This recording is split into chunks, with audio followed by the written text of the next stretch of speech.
আমার বসন্ত কুমারী, আমার বসন্ত বিহানে তুমি কেমন আছো?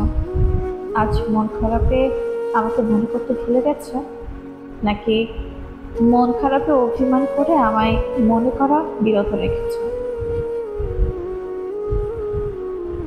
এ এক অন্যরকম অনুভূতি, তীব্র আবেগে যেখানে ভালোবাসা এক পক্ষ নিয়েছে। তোমার এই আমাকে নিয়ে কাটানো মুহূর্তগুলো আমাকে ভীষণ রকম ভাবায়।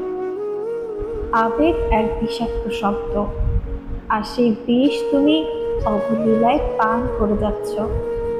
তোমার এই তীব্র প্রেমে আমি মুগ্ধ, ভীষণ ভীষণ রকম মুগ্ধ।